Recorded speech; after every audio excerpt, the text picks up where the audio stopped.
Okay, picture this. What on earth connects a local street vendor selling vegetables on the corner to the highly advanced Mongolian space mission that literally put India on the map of interplanetary exploration?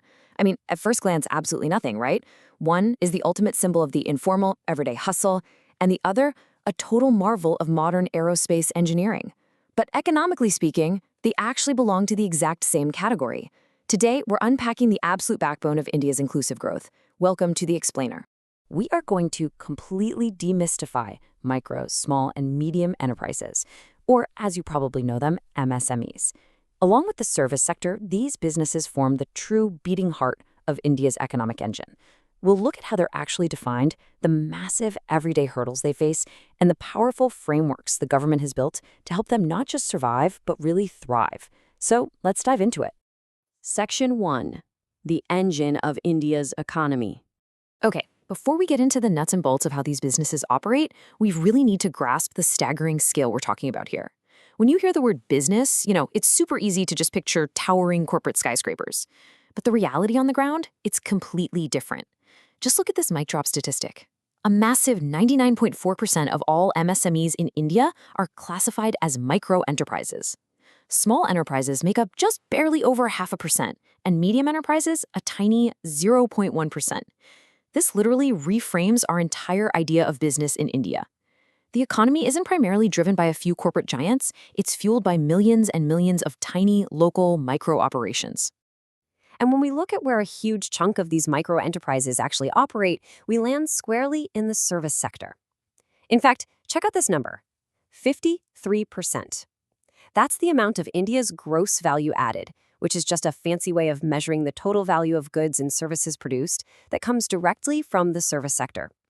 Since the 2013 to 2014 financial year, the service sector has emerged as the true engine of growth, contributing over half of the entire GDP. And it encompasses the whole shebang, from highly sophisticated IT firms all the way down to those informal vegetable sellers and hawkers. Section 2. Redefining the MSME sector. So if 99.4% of these businesses are micro, it begs a pretty important question. How exactly does the government decide what counts as a micro, small, or medium enterprise? Well, the rules changed quite recently, and understanding why is absolutely key to understanding India's growth strategy. Now, what's really interesting about this slide is the shift. Under the old definition, businesses were separated strictly into manufacturing and services, and their size was judged based only on how much money they invested in plant, machinery, or equipment. But the new definition completely overhauls that.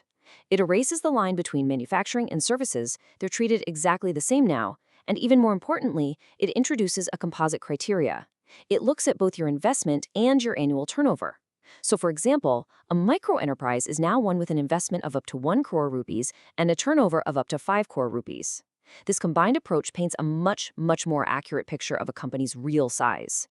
Oh, and there is a really crucial policy detail hidden in here. Exports do not count.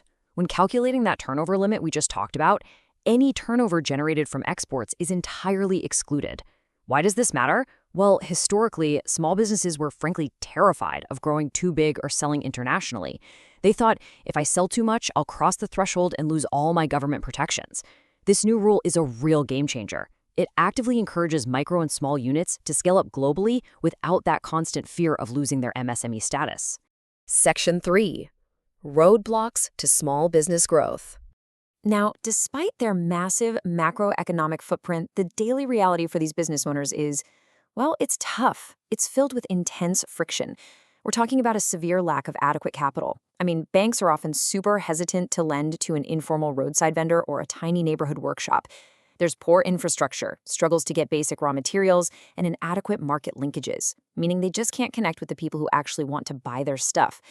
Add in cumbersome regulatory practices, endless red tape, alongside a lack of access to new technology and skilled workers, you really start to see the immense pressure these entrepreneurs are under just to keep the lights on, let alone compete on a global stage. Section 4. Empowering the economic backbone.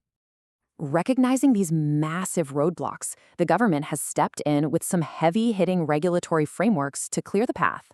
And as you can see, this didn't happen overnight. Let's briefly trace the timeline here. In 1990, SIDBI, the Small Industries Development Bank of India, was established to be the main financial backbone for the sector. Then, a huge milestone, the MSMED Act of 2006, which legally defined these enterprises and set up a national board.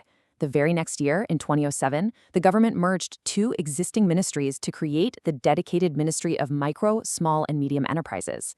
This finally gave this crucial sector a powerful, unified voice at the very top. And with that dedicated ministry in place, we've seen a rollout of targeted solutions. Let's do a rapid-fire breakdown of the big ones, starting with Mudra Yojana. If a lack of capital is the biggest hurdle out there, Mudra is the direct answer.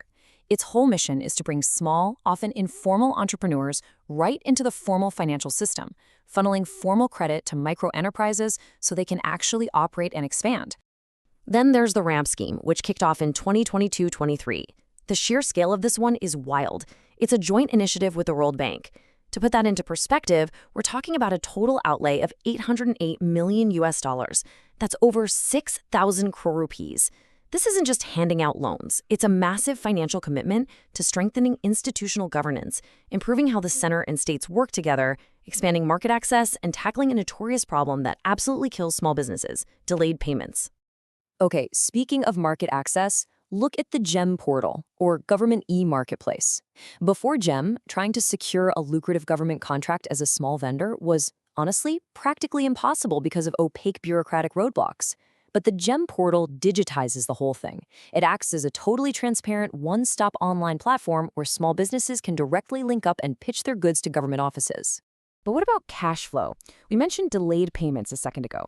Imagine being a small auto parts maker, right? And you're waiting 90 days for a giant corporate check to arrive just so you can pay your own staff. It's a nightmare. Well, TREDS, the Trade Receivables Discounting System, was built by the RBI specifically to solve this. It's an electronic platform that lets an MSME essentially sell that pending invoice to a financier at a slight discount. The result? They get cash in hand immediately from multiple financiers to keep their business running without missing a beat. Here's the catch, though. To unlock all of this, a business has to actually be visible to the government. Look at this before and after contrast. An unregistered MSME, like that informal vegetable vendor, is largely excluded from these formal benefits. But the moment they register on the UDOM portal, which, by the way, is seamlessly linked to income tax and GST databases, boom, they instantly unlock access to vital priority sector lending from banks, ensuring a dedicated flow of credit right into their enterprise. And we really saw the absolute necessity of this formal support network back in May 2020. The Atman and Bahar Bharat reforms were rolled out as an emergency post-COVID lifeline. Following the severe economic shock of the nationwide lockdowns, these reforms acted as a critical shock absorber, injecting essential liquidity and providing the regulatory relief MSMEs needed to survive the darkest days of the pandemic. Section 5. Blueprint for the Future. So what does this all mean? Why does the government pour billions of dollars and immense regulatory effort into protecting these tiny enterprises? Well, it's the ripple effect. Supporting MSMEs isn't just about saving a small business, it is literally the master blueprint for India's regional development and job creation. By empowering these units, you guarantee high employment at the grassroots level.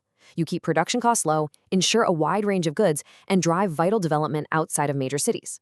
Ultimately, it is the absolute best mechanism we have for achieving true, inclusive socioeconomic growth. From supplying the intricate components used in space satellites to selling essential goods on your local street corner, MSMEs and the service sector touch every single aspect of daily life. So I want to leave you with this provocative thought. How many invisible MSMEs did you interact with today without even realizing it? Once you start looking, you realize they aren't just a part of the economy. They are the economy. Thank you so much for joining me for this explainer. Keep learning, keep observing, and we'll see you next time.